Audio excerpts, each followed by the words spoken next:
السلام علیکم ورحمۃ اللہ وبرکاتہ ناظرین، امید ہے کہ آپ خیریت سے ہوں گے۔ مدرسہ ڈاٹ پی کے انتہائی مفید پروگرام مدرسہ انٹرویوز سے آپ کا میزبان محمد حسن آپ کی خدمت میں حاضر ہے۔ آج ہمارے ساتھ انتہائی مایہ ناز شخصیت موجود ہیں۔ علمی شخصیات کے انٹرویوز میں آج ان کا انٹرویو انتہائی اہمیت کا حامل ہے۔ میری مراد حضرت مولانا یاسین ظفر صاحب دامن برکاتہم العالیہ فیصل آباد سے ہمارے ساتھ موجود ہیں۔ آپ وفاق المدارس السلفیہ کے جنرل سیکرٹری ہیں، اور ساتھ ہی آپ وفاق المدارس السلفیہ کا سب سے مایہ ناز اور بڑا ادارہ اور قدیم ادارہ، جس کی بنیاد 1955 کے اندر رکھی گئی، جامعہ سلفیہ فیصل آباد، اس کے آپ ڈائریکٹر ایجوکیشن بھی ہیں۔ اسی کے ساتھ ساتھ آپ چیف ایڈیٹر منتھلی میگزین ترجمان الحدیث کے نام سے ہے، اس کے بھی آپ چیف ہیں۔ اس کے ساتھ ساتھ آپ جامعہ سلفیہ کے ایک ٹرسٹ ہے فیصل آباد میں، اس کے ڈپٹی سیکرٹری بھی ہیں، اور finance secretary world council for religions کے بھی آپ سیکرٹری ہیں، اور اسی کے ساتھ ساتھ آپ سیکرٹری ہیں general human organization for world development. تو ایک سمجھ لیں کہ ایک جانی پہچانی شخصیت، اور کئی ممالک کے اسفار بھی آپ کر چکے ہیں۔ تو آپ کی زندگی کے جو تجربات ہیں ان سے آج ہمیں سیکھنے کا موقع ملے گا، اور آپ کی جو خدمات ہیں ان کے ویژن اور ان کی جو تجربات ہیں ان سے آج ہمیں بہت کچھ سیکھنے کو ملے گا۔ تو بڑھتے ہیں ہم اپنے مہمان خصوصی کی طرف۔ حضرت مولانا یاسین ظفر صاحب، السلام علیکم ورحمۃ اللہ وبرکاتہ۔ وعلیکم السلام ورحمۃ اللہ وبرکاتہ۔ آپ کا بہت شکریہ کہ آپ نے اپنی انتہائی مصروفیات کے باوجود کچھ وقت کے لیے مدرسہ ڈاٹ پی کے انٹرویو کے لیے آپ نے وقت دیا، آپ کا بہت شکریہ۔ میں آپ کا بھی شکریہ ادا کرتا ہوں جی، خاص طور تو مدرسہ ڈاٹ پی کے کا، جنہوں نے یہ اہتمام کیا، اور مختلف ممتاز علماء کے آپ انٹرویو نشر کر رہے ہیں اور مدرسے کی اہمیت سے لوگوں کو آگاہ کر رہے ہیں۔ جزاکم اللہ خیر حضرت۔ بس چونکہ مقصد صرف اور صرف اہل مدارس کو ہی فیسیلیٹیٹ کرنا ہے، اور اسی کے اندر رہتے ہوئے ان کو ورکشاپس بھی کروائی جا رہی ہیں، ان کے لیے جو دروس ہیں وہ بھی ریکارڈ کر دیے گئے، تو ساتھ ہی آپ جیسی جو شخصیات ہیں ان کے تجربات، زندگی کے اندر گزرے ہوئے جو ایکسپیرینس ہیں وہ ان کے سامنے رکھنا کہ ان سے بھی سیکھو، اور اپنی زندگی کے اندر اپنے اداروں کے اندر وہ ساری چیزیں لے کر آؤ۔ تو یہ ایک مقصد ہے جس کے لیے آپ کو زحمت دی ہے، آپ کا بہت شکریہ۔ حضرت ہم آپ کے ذاتی تعارف سے شروع کریں گے کہ آپ کا علاقہ، آبائی علاقہ کون سا ہے، اور آپ کا جو ابتدائی تعلیمی دورانیہ ہے وہ کہاں کہاں گزرا؟ بسم اللہ الرحمن الرحیم۔ پہلی تو بات یہ ہے کہ میری پیدائش ملیشیا کی ہے، کوالالمپور میں میں پیدا ہوا، اور میرے والد اس وقت یہاں پولیس میں ملازمت کرتے تھے، اور ہماری رہائش سلم ریور ایک شہر ہے کوالالمپور سے تھوڑے سے فاصلے پر، وہاں ہماری رہائش تھی۔ میں نے ابتدائی 2 کلاسیں وہاں ایک سکول میں پڑھی ہیں۔ اس کے بعد تقریباً سن 63-64 میں والد صاحب ملیشیا کو چھوڑ کے پھر پاکستان تشریف لے آئے۔ پھر یہیں آ کے باقی میں نے اپنی ابتدائی جو تعلیم ہے وہ کی، میٹرک اور ایف اے تک پڑھا۔ لیکن مڈل کرنے کے بعد والد صاحب نے فیصلہ کیا کہ مجھے دینی تعلیم سے روشناس کرایا جائے۔ ہم 6 بھائی ہیں، 6 بھائیوں میں سے میرا انتخاب کیا گیا تھا۔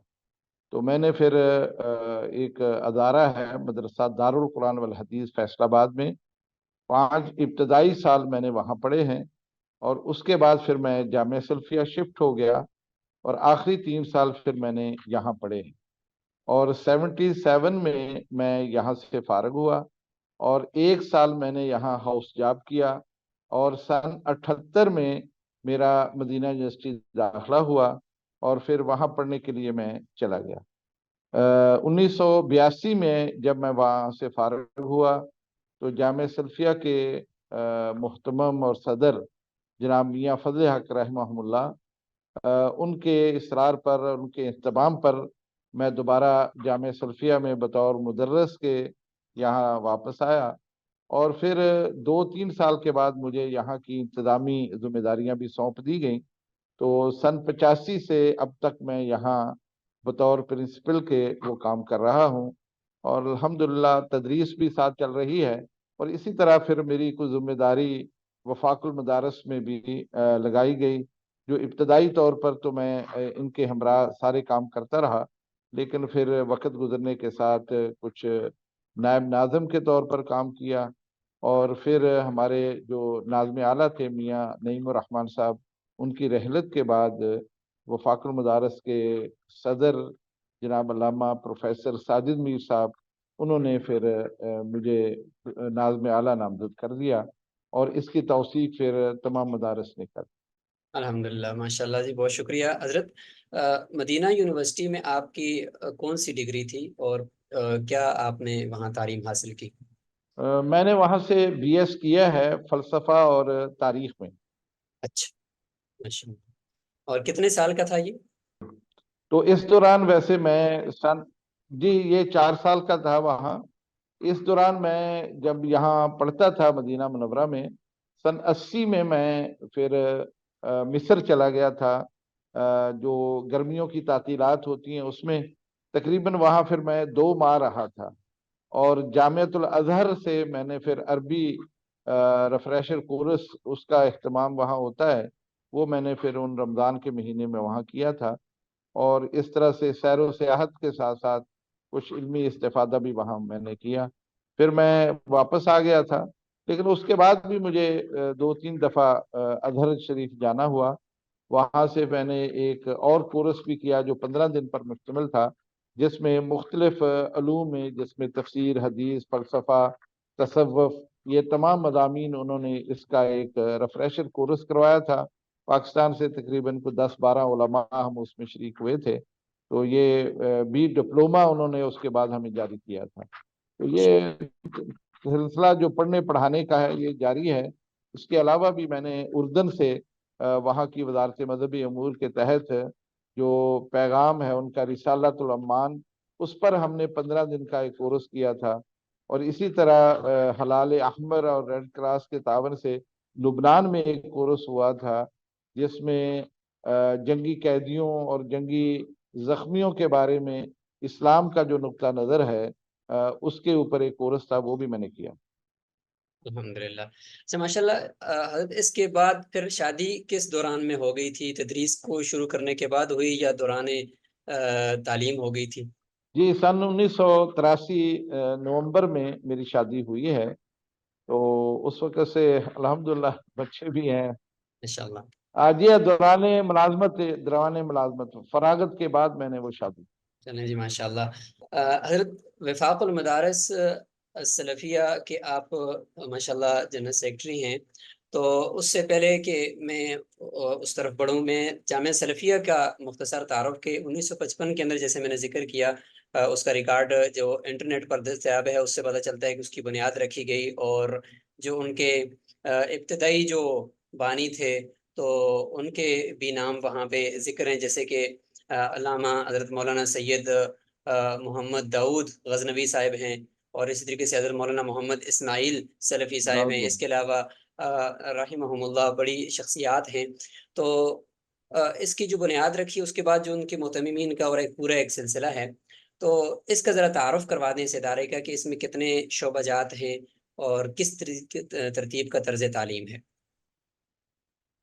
جی ایسا ہے کہ جی قیام پاکستان کے بعد جب یہاں حالات ایسے ہوئے کہ بڑے بڑے مدارس تو ہندوستان میں رہ گئے، لیکن دینی تعلیم جو کہ ایک بنیادی ضرورت تھی مسلمانوں کی، اس کا یہاں اہتمام نہیں تھا۔ تو اہل حدیث مکتبہ فکر کے ہمارے یہ زعماء، جن میں مولانا سید داؤد غزنوی رحمہ اللہ، مولانا شیخ الحدیث محمد اسماعیل رحمہ اللہ، اور بھی ان کے ساتھ ہمارے کبار اور علماء اور زعماء، انہوں نے مل کر یہ فیصلہ کیا کہ ایک ایسا دارالعلوم بنایا جائے جہاں دینی تعلیم ہم دیں، اور یہاں سے ایسے رجال کار تیار کریں جو ہماری دینی ضرورتوں کو پورا کریں، جن کا مقام جہاں امامت کا ہو، خطابت کا ہو، وہاں وہ مفتی بھی ہوں اور دینی اسکالر ہوں، اور جو اس وقت الہادی یا آپ کے علم میں ہے کہ کچھ باطل تحریکیں چلتی ہیں جیسے قادیانیت ہے اور باقی بھی ہیں، ان کے بارے میں بھی ان کے پاس وافر علم ہو اور اسلام کا دفاع کر سکیں؟ اس مقصد کو سامنے رکھ کر انہوں نے پھر دارالعلوم کی بنیاد رکھی۔ اس کا نام وقت کے ممتاز دانشور مولانا محمد حنیف ندوی رحمہ اللہ، جو کہ دارت المعارف کے صدر بھی تھے، چیئرمین بھی تھے، انہوں نے پھر جامعہ سلفیہ تجویز کیا تھا۔ تو یہ 1955 میں لاہور میں اس کی ابتدا ہو گئی تھی، لیکن فیصل آباد میں 1956 میں باقاعدہ اس کا آغاز ہوا۔ آج جس جگہ پر جامعہ سلفیہ ہے، یہاں پھر ایک بلڈنگ قائم کی گئی جس کے بنیادی جو ضرورتیں اس میں تھیں وہ پوری کی گئی اور طلبہ کو یہاں منتقل کیا گیا۔ آپ کے علم میں ہے کہ جامعہ سلفیہ ظاہر ہے کوئی بھی ادارہ کسی بھی مسلک کا ہے تو اس کے تعلیمی مراحل، تعمیراتی مراحل ہوتے ہیں، کیونکہ یہ لوگوں کے تعاون سے چلتا ہے، لہذا جامعہ سلفیہ کے بھی تعلیمی نصابی مراحل ہیں اور اسی طرح اس کی تعمیراتی بھی ہیں۔ اور سن 1970 میں، بلکہ سن 1963 میں میاں فضل حق صاحب رحمہ اللہ، جو کہ ایک عالم دین بھی تھے اور تاجر بھی تھے، تو ان کو ان کا صدر بنا دیا گیا۔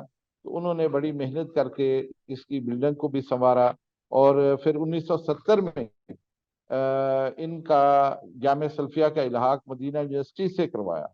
اور اس وقت مدینہ یونیورسٹی کے نائب صدر وقت کے بہت بڑے مفتی سماحت الشیخ ابن باز رحمہ اللہ تھے، ان کے ساتھ ان کے بڑے اچھے قریبی تعلق تھے۔ ان سے جب بات کی تو انہوں نے بڑی کمال شفقت سے جامعہ سلفیہ کا ایک الحاق بھی کیا جامعہ سلفیہ کا مدینہ یونیورسٹی سے، اور وہاں کے کچھ اساتذہ یہاں بطور مدرس بھیجے، جنہوں نے پھر یہاں کے نصاب کو بہت اعلیٰ سطح پر پہنچایا اور اس میں بنیادی تبدیلیاں کی، عقائد کے باب میں، تفسیر کے باب میں اور حدیث، اور پھر اسی طرح فقہ کے باب میں۔ چونکہ جامعہ سلفیہ کے نصاب میں الحمدللہ اس وقت بھی فقہ حنفی کی کتاب، معتبر کتاب ہدایہ ہم پڑھاتے ہیں، لیکن اس کے ساتھ فقہ مقارنہ پڑھاتے ہیں جس میں تمام مسالک کے، تمام فقہا کے جو آراء ہیں فقہی، وہ ہم پڑھاتے ہیں۔ بدایت المجتہد کتاب ہمارے نصاب میں شامل ہے۔ تو یہ ایک تاریخی اس کا مرحلہ ہے۔ پھر سن 1900 کے بعد، 80 کے بعد دوبارہ اس میں تعمیراتی کام ہم نے شروع کیا، اور اس وقت جتنی بھی بلڈنگ ہے یہ پرانی کو گرا کے نئی بلڈنگ ساری تعمیر کی گئی ہے، جس پر کروڑوں روپیہ صرف ہوا۔ الحمدللہ طلبہ کی ضرورت کے مطابق کلاس روم بھی ہیں، رہائشی کمرے بھی ہیں، ہال بھی ہیں، اور اس میں لائبریری بہت بڑی ہے جس میں 1 لاکھ سے زیادہ کتابیں اس وقت موجود ہیں، اور ڈسپنسری ہے جو عوام الناس کے لیے ہے۔ یعنی وہ تمام بنیادی ضرورتیں جو کسی بھی تعلیمی ادارے میں ہونی چاہیے وہ الحمدللہ اس وقت یہاں موجود۔ الحمدللہ۔ اچھا، عصری تعلیم کا بھی ساتھ ساتھ اس میں کوئی شعبہ ہے؟ جامعہ سلفیہ کا یہی امتیاز ہے جی کہ 1970 سے یہاں جتنے بھی پڑھنے والے طلبہ ہیں ان کے لیے یہ سہولت موجود ہے، کیونکہ بنیادی طور پر اس کی یہ شرط تھی کہ مڈل پاس ہو۔ مڈل پاس ہونے کے بعد پھر یہاں آ کے میٹرک ایف اے کی سہولت ہے۔ الحمدللہ اب بھی میٹرک ایف اے اور بی اے تک کی ہمارے یہاں تیاری کے اہتمام ہوتا ہے۔ یہ کلاسیں شام کو لگتی ہیں جس کے لیے الگ سے اساتذہ موجود ہیں جو انگریزی، میتھ پڑھاتے ہیں تاکہ طلبہ کی مکمل تیاری ہو اور وہ اچھے نمبر لے کر پاس ہو۔ الحمدللہ، ماشاءاللہ۔ اچھا، آپ نے حضرت لائبریری کا ذکر کیا۔ جامعہ سلفیہ کی لائبریری بہت مشہور ہے، تو اس کے اندر کیا وہ خاص خاصیت ہے لائبریری کی، اور کس طرح سے وہ ڈیزائن کی گئی ہے کہ اس کو اگر کوئی دیکھنے والا دیکھتا ہے تو وہ اس کو شوق پیدا ہو جاتا ہے علم سے اور مطالعے سے؟ دیکھیں گی، لائبریری تو آپ کو پتہ ہے کسی بھی تعلیمی ادارے کی شہ رگ ہے، اس کے بغیر تو کوئی تعلیمی ادارہ مکمل نہیں ہوتا۔ اور پھر خاص طور پر دینی ادارہ ہو تو اس میں ایسی کتابیں جو ہمارے مصادر اور ہمارے مراجع ہیں، جو امہات الکتب ہیں، ان کے اوپر ہے، جس میں تفاسیر ہے، احادیث ہے، فقہ ہے، اصول فقہ ہے، ادب ہے، تاریخ ہے، سیرت ہے، اور دیگر جو بنیادی کتابیں ہیں ہمارے دین اسلام کی تشریح کے اوپر، وہ ساری الحمدللہ ہمارے ہاں موجود ہے اور بہت بڑا ذخیرہ ہے۔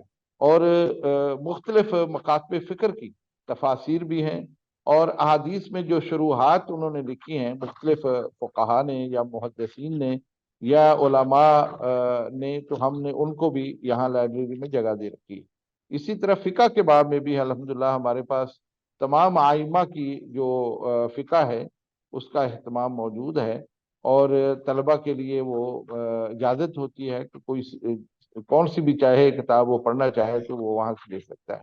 اس وقت الحمدللہ ہماری اس لائبریری میں دو امتیازی چیزیں ہیں۔ ایک تو گوشہ اظہر ہے، جس میں الحمدللہ اس وقت تقریباً کوئی 50,000 کے قریب وہ کتابیں ہیں جو بہت ہی زیادہ اہمیت کی حامل ہیں، اور اس میں وہ قدیم کتابیں بھی شامل ہیں جو اس وقت دستیاب نہیں ہیں، اور اس میں وہ تمام ہمارے جو علماء مشائخ ہندوستان سے ہوئے کسی بھی مکتبہ فکر کے، ان کے افکار پر، ان کے نظریات پر مبنی جو کتابیں ہیں وہ الحمدللہ ہمارے پاس موجود ہیں۔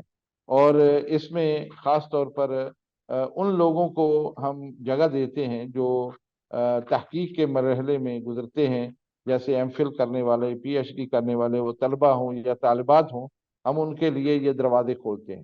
اسی طرح اس لائبریری کا ایک دوسرا امتیاز ہے گوشہ رحمت، جس میں نبی کریم صلی اللہ علیہ وسلم پر جو سیرت کی جتنی بھی کتابیں ہیں جس زبان میں بھی لکھی گئی ہیں، ہم نے ان کو یکجا کرنے کی کوشش کی ہے۔ اب تک ہم 4,000 سے زیادہ ایسی کتابیں جمع کر چکے ہیں جو اس گوشہ رحمت کے اندر موجود ہیں۔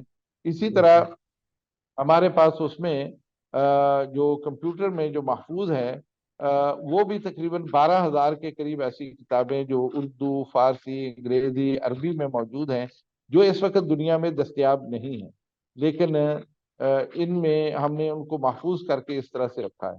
اسی طرح جامعہ کی میں جو ریسرچ کا ایک سینٹر ہے جہاں تحقیق تالیف کا کام ہوتا ہے، اس میں بھی ہمارے پاس تقریباً 32,000 کے قریب مخطوطات ہیں جو ہائی ڈیک میں ہم نے ان کو محفوظ رکھا ہے، اور اس میں سے کسی وقت بھی کسی بھی مخطوطے کی تصویر دی جا سکتی ہے، اس پر تحقیق کا کام کیا جا سکتا ہے۔ اور اسی لائبریری میں طلبہ کے وہ مقالات جو وہ آخری سال میں ایم اے کے امتحان میں لکھتے ہیں، ان کی ہزاروں کی تعداد میں الحمدللہ وہ مقالے موجود ہیں، اور اس میں بہت ساری امتیازی مضامین ہیں جو طلبہ نے لکھے، وہ اس لائبریری کی زینت ہیں۔ اور باہر سے آنے والے محققین ہوں، ایم فل کرنے والے طلبہ طالبات ہوں، یا پی ایچ ڈی کرنے والے طلبہ طالبات ہوں، ہمارے دروازے ہر وقت کھلے ہیں، صبح 10 بجے سے لے کے رات 10 بجے تک، اور ان کے اہتمام ہوتا ہے بیٹھنے کا، ان کی خدمت کا۔ یہ سارا سلسلہ ہماری لائبریری میں جاری ساری ہے۔ یہی وجہ ہے کہ جو شخص ایک دفعہ دیکھ لیتا ہے اسے بار بار دیکھنے کی خواہش ہوتی ہے۔ الحمدللہ، بہت خوب جی۔ حضرت ہم بڑھتے ہیں آپ کے دوسرے ایک بڑے کام کی طرف، اور وہ ہے کہ وفاق المدارس السلفیہ پاکستان کے آپ جنرل سیکرٹری ہیں۔ تو اس حوالے سے سوال یہ حضرت کہ وفاق المدارس السلفیہ کی منظوری کب ہوئی تھی، اور اس وقت سے لے کر اب تک تقریباً کتنے طلبہ اس کے تحت امتحان آخری درجے کا دے چکے ہوں گے، اور کتنے مدارس اس کے ساتھ ملحق ہیں؟ دیکھیے مولانا، ایسا ہے کہ وفاق المدارس سلفیہ، اس کی ضرورت اور اہمیت اس وقت سے ہی محسوس کی جا رہی تھی جب سے پاکستان بنا۔ اصل میں اہل حدیث مکتبہ فکر نے اس کی بنیاد ہندوستان میں رکھی تھی، اور ہمارے بہت بڑے زعیم علامہ ثناء اللہ امرتسری رحمہ اللہ، انہوں نے کوشش کر کے تنظیم المدارس کے نام سے ایک وہاں ادارہ قائم کیا تھا، جس میں ہندوستان بھر کے اہل حدیث مدارس شامل تھے، اور ان کے ناظمین یا ان کے صدور، ان کے سالانہ 2 اجلاس ہوتے تھے دہلی میں، جس میں وہ مدارس کی بہتری کے لیے، نصاب کی بہتری کے لیے غور و فکر کرتے۔ ابھی اس کے 2-3 اجلاس ہی ہوئے تھے کہ پاکستان بن گیا، جس کی وجہ سے وہ جو کوشش تھی، جو مقاصد تھے، وہ پورے نہ ہوئے۔ لیکن پاکستان بننے کے بعد ہمارے جو قائدین تھے انہوں نے پھر اس پر دوبارہ غور و فکر کیا اور اس کا سلسلہ شروع کیا، لیکن اس کو عملی شکل اس وقت ملی جب جامعہ سلفیہ کے نصاب میں بنیادی تبدیلیاں کر دی گئیں، اور اس نصاب کی قبولیت کا عالم یہ تھا کہ پاکستان بھر کے تمام اہل حدیث مدارس اس نصاب کو قبول کر رہے۔ تو اس بات کو مد نظر رکھ کر جو اس وقت کے ہمارے مرکزی جمعیت اہل حدیث کے امیر تھے مولانا معین الدین لکھوی صاحب، اور میاں فضل حق صاحب جو کہ ناظم اعلیٰ تھے، اور حضرت علامہ حافظ محمد یحییٰ صاحب وہ ناظم تعلیمات تھے۔ ان حضرات نے مل کر یہ غور و فکر کرنے کے بعد تجویز دیا کیوں نہ ہم بڑے مدارس کو اس سالانہ امتحان میں شامل کریں جو اس نصاب کے مطابق پڑھتے ہیں۔ تو تقریباً تمام مدارس یہی نصاب پڑھاتے تھے، لہذا ان کا پھر سالانہ امتحان صرف عالمیہ کا ہوتا تھا۔ یہ سن 1978 میں اس کا پہلا امتحان ہوا ہے۔ الحمدللہ مجھے یہ اعزاز اور شرف حاصل ہے کہ وہ پہلا امتحان، اس کا سارا انتظام انصرام میں نے کیا تھا جامعہ سلفیہ میں، اور تقریباً 100 کے قریب پورے پاکستان سے ہمارے طلبہ اس میں شریک ہوئے تھے۔ اس کے بعد پھر میں تو چلا گیا تھا پڑھنے کے لیے باہر، لیکن یہ سلسلہ جاری رہا۔ سن 82 میں جب میں واپس آیا، سن 83 کے امتحان کا دوبارہ ہم نے پھر اسی طرح سے کیا، لیکن 1986 میں اس کا ہیڈ کوارٹر ہم نے لاہور سے وفاق کا وہ جامعہ سلفیہ میں منتقل کر دیا، اور پھر اس کا سارا انتظام انصرام ہمارے ہاتھ میں تھا۔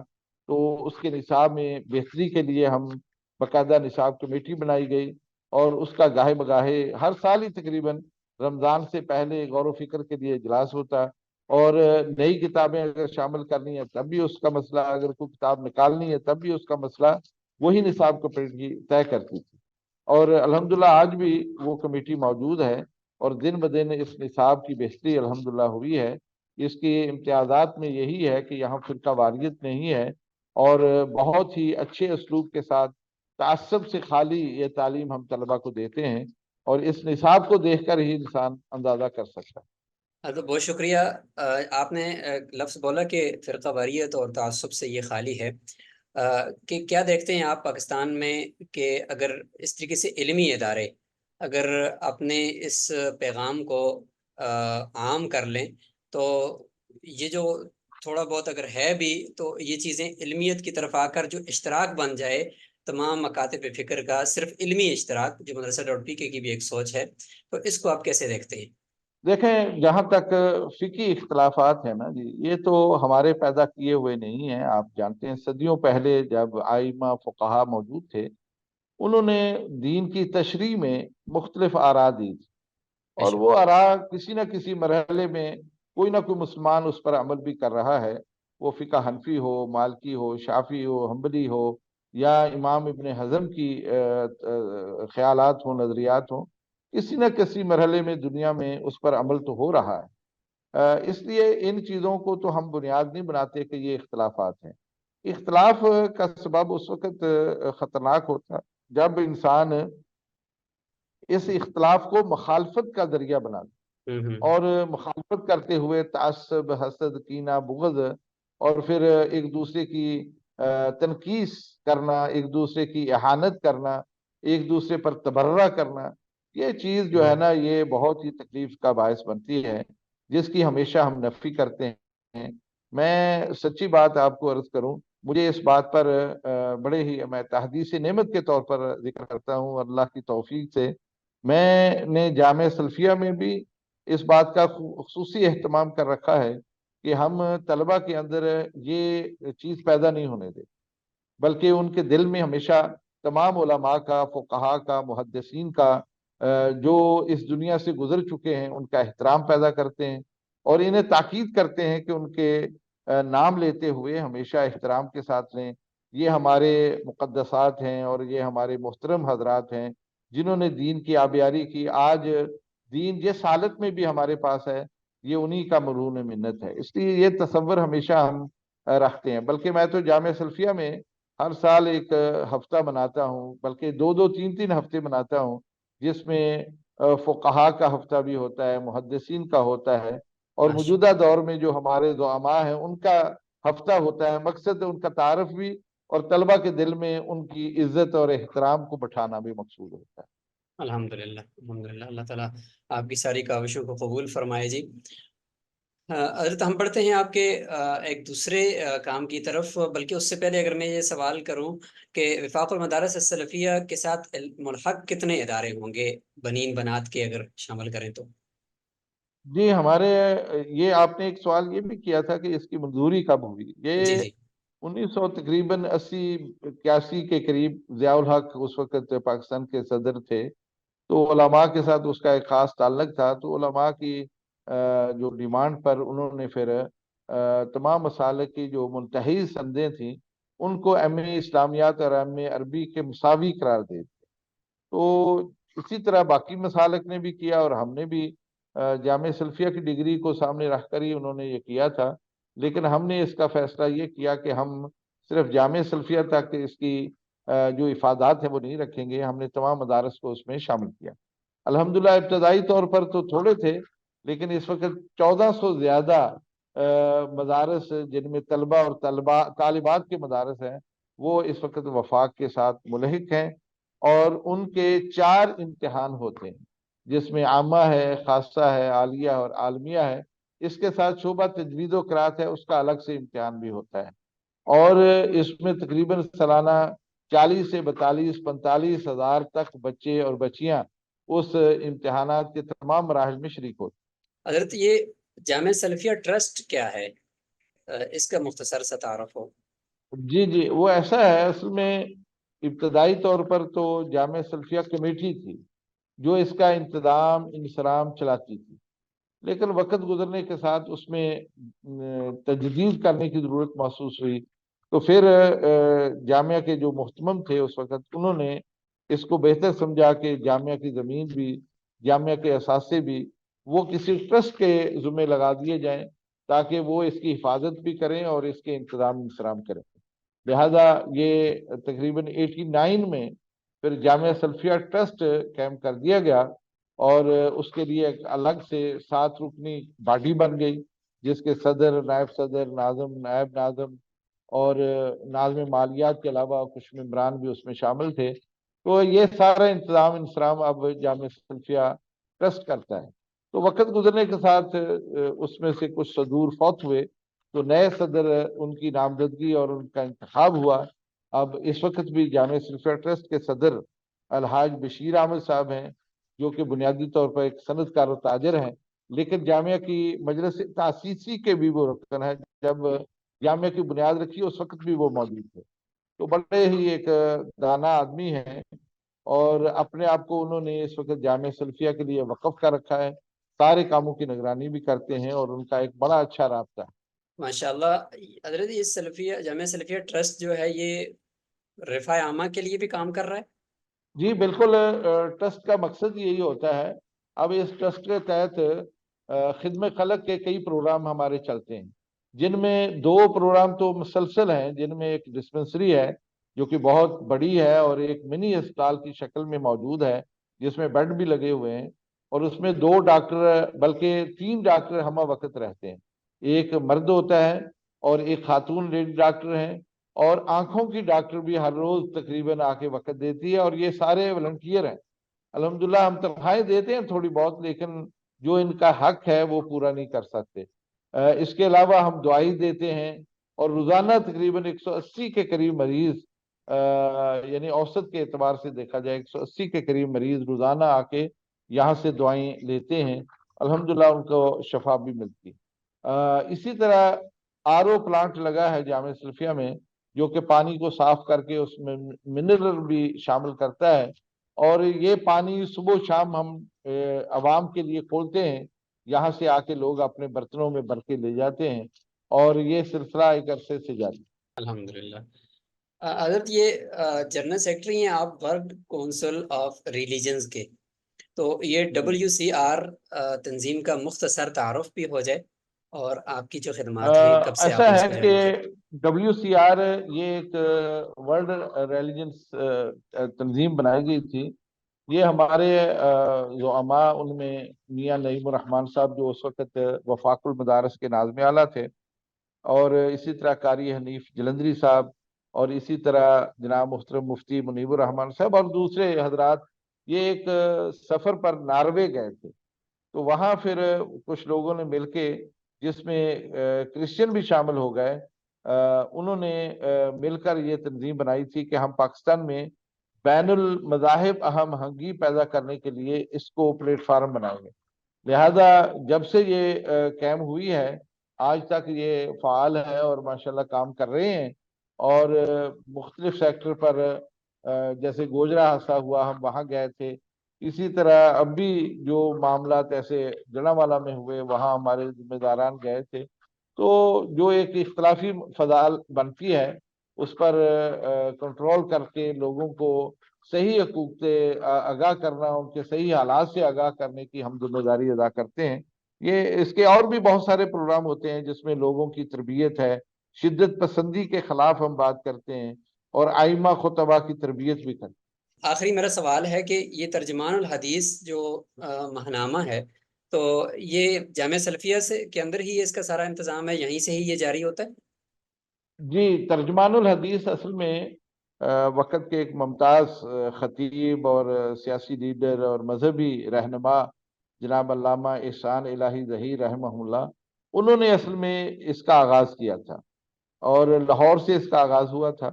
لیکن ان کی شہادت کے بعد پھر اسے علامہ پروفیسر ساجد میر صاحب چلاتے رہے. لیکن بعد میں انہوں نے جب جماعتیں متحد ہوئیں تو انہوں نے پھر اس کی ذمہ داری جامعہ سلفیہ کو دی.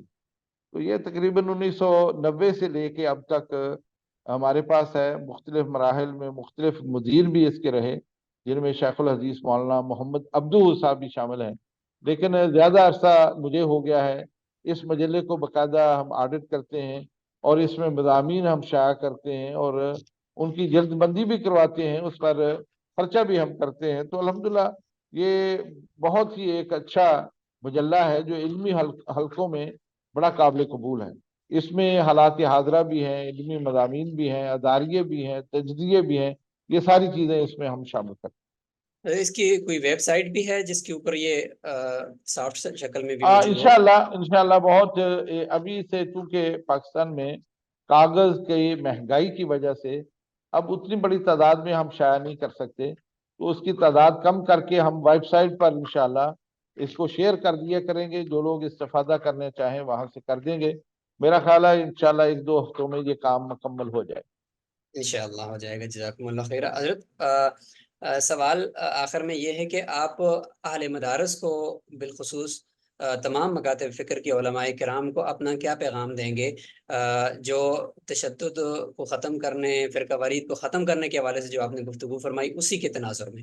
دیکھیں جی، میں یہ سمجھتا ہوں چھوٹا منہ اور بڑی بات. ہمارے سارے ہی قابل احترام زعماء اور قائدین ہیں جو مدارس کے محتمم بھی ہیں اور ان کو چلا بھی رہے ہیں اپنی اپنی ہمت کے مطابق، بساط کے مطابق بہت عمدہ کارکردگی دکھائے. اس موقع پر میں تو صرف یہ عرض کر سکتا ہوں کہ دیکھیے، یہ وقت ایسا آ گیا ہے کہ ہمیں اپنے اختلافات جو ہے وہ پس پش ڈال دینے چاہیے، اور اس پر اپنی توانائیاں صرف نہیں کرنی چاہیے، بلکہ ہمیں اتحاد و اتفاق کے ساتھ مل کر اپنے تمام رفقا کو جو کسی بھی مرحلے میں موجود ہیں وہ اپنے ہاں اس کو منور رکھیں اور اختلافات کو ختم کریں، اور کبھی بھی اس پر اپنی توانائیاں جو ہے نا وہ صرف نہ کریں. طلبہ کے اندر اعتدال پیدا کریں، ان کے اندر ایک دوسرے کا احترام پیدا کریں. دیکھیے، کتابیں اگر پڑھ کر بھی انسان اس طرح کی باتیں کرے جس سے جہالت نظر آتی ہو تو یہ درست نہیں ہے. یہ علمی اختلافات ہیں اور انہیں علمی حلقوں میں ہی رہنا چاہیے.